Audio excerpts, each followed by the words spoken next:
Vote का सही इस्तेमाल करिए। और मोदी की बात से मालूम हो रहा है कि मोदी परेशान नजर आ रहे हैं। लगता है मोदी के पैरों से जमीन खिसक रही है इंशाअल्लाह। इसीलिए मोदी आगे अपने ये मुसलमान बच्चे पैदा करते हैं, घुसपैठिया है। बताओ नरेंद्र मोदी, तुमने कितना बड़ा झूठ कहा, कितने घुसपैठे घुसे बताओ तुम्हारे 10 साल में उनको। तुम अपनी जबान से बोलो, कितने घुसपैठी भारत में घुसे तुम्हारे 10 साल जब तुम वजीर आजम थे। पार्लियामेंट में 10 मरतबा सवाल पूछा गया, कभी भी सही जवाब नहीं दे पाए।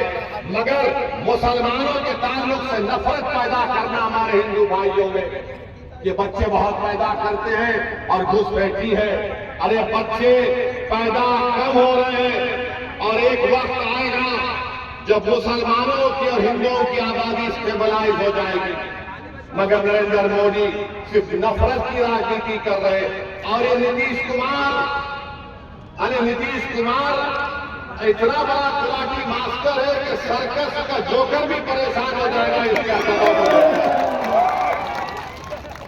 अब कह रहे हैं हमने कह दिया इनको नहीं जाएंगे। मोदी भी दिल में सोच रहा होगा पार्लियामेंट के बाद क्या खुराकी मारेगा नहीं।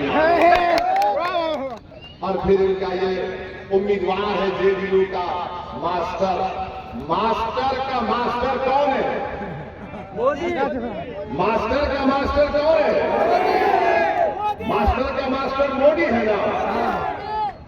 तो इनका माई बाप मोदी हो चुका है। अगर कल खुदा ना खास्ता ये पार्लियामेंट में चले जाएंगे और यूनिफॉर्म सिविल कोड का बिल आएगा तो मास्टर बोलेगा माई बाप तो हुक्म की तामील होगी। बताओ क्या आप ऐसे आदमी को अपना वोट देंगे मेरे भाई? क्या आप ऐसे पार्टी को वोट देंगे जो भारत में यूनिफॉर्म सिविल कोड लाना चाहते हैं? और यूनिफॉर्म सिविल कोड बीजेपी ने लाया उत्तराखंड प्रदेश में। कैसा कानून लाया?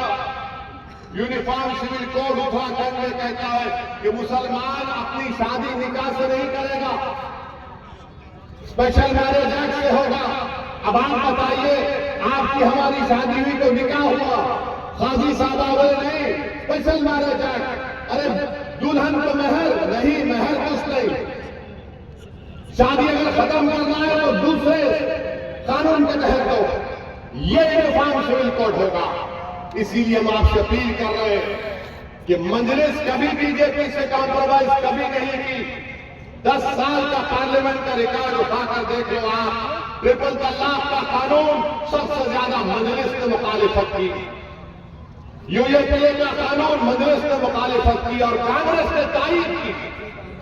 यह कानून जो पार्लियामेंट में बनाया गया यूएपीए का, जिसमें सबसे ज्यादा जेलों में अल्पसंख्यक समाज के मुसलमान, दलित, आदिवासी है, 5-5 साल से जेल में।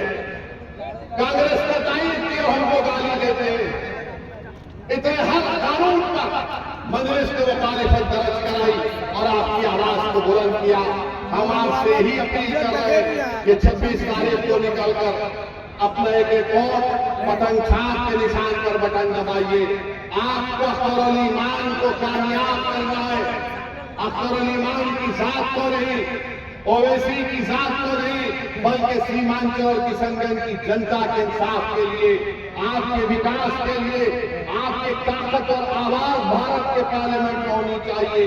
जो इन जालिमों से, जो हमारे आइन के दुश्मन है, अंबेडकर के बना हुए संविधान को खत्म करना चाहते हैं। इसीलिए मेरी आपसे फिर से गुजारिश है कि मुत्तहदा तौर पर अपने के वोट का इस्तेमाल करिए।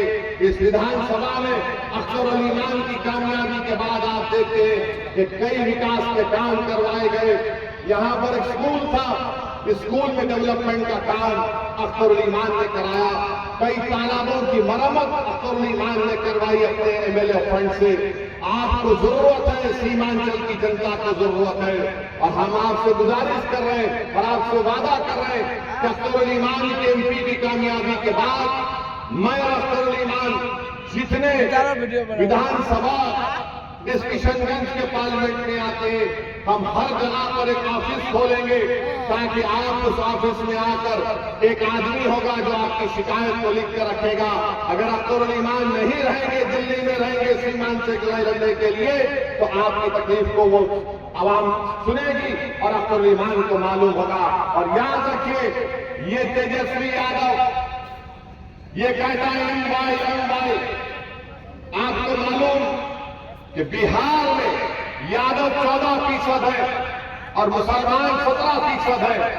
22 लोकसभा के टिकट दिए, 9 यादवों को दिए और 2 मुसलमान को दिए।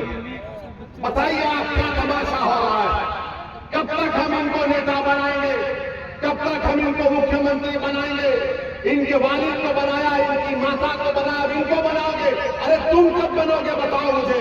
ये लड़ाई नौजवानों तुम्हारी है, ये तुम्हारे मुस्तकबिल के लिए हम लड़ रहे हैं। और जब तुम ताकतवर हो जाओगे तो याद रखो, एक वक्त आएगा जब तुम बिहार के मुख्यमंत्री बनोगे। आप बनेंगे, आप याद रखो, मेरी इस बात को लिख के रख लो। जिस दिन आप में सियासी शऊर बेदार हो जाएगा, ऐसा समीकरण बनेगा कि मजबूरन आपको मुख्यमंत्री बनाना पड़ेगा, तभी जाकर हमसे इंसाफ होगा। अरे हम वोट डालने वाले बन गए, वोट लेने वाले नहीं बन रहे। बताओ कि अख्तरुल ईमान सेकुलर नहीं है क्या? कभी हमने किसी समुदाय के खिलाफ कोई बात कही नहीं कही? अरे हम तो गरीब और मजलूमों की हक की आवाज को बुलंद कर रहे हैं, तो हमको इल्जाम लगा दिया जाता है मेरी गाड़ी पर गोलियां चलाई गई है, 6 फीट के फासले से मेरी जान लेने की कोशिश की गई। क्यों लेने गई? क्या मैं कातिल हूं? क्या मैं बाहुबली माफिया नहीं? मगर इनको डर है मेरी जबान से, इनको डर है मेरी बेबाकी से। और ये कहां से आती है? आपके दुआओं से, अल्लाह के करम और फजल से होता है। तो आपसे अपील कर रहे हैं कि 26 तारीख के दिन आप निकले जनाब तमाम अख्तर भाई के लिए। देखिए, आप सोच कर बोलिए, ये विधानसभा से अख्तर भाई को आप मेजॉरिटी दिलाएंगे नहीं दिलाएंगे? तो यहाँ का नया एमपी कौन होगा? इंशाअल्लाह। सलाम अलैकुम।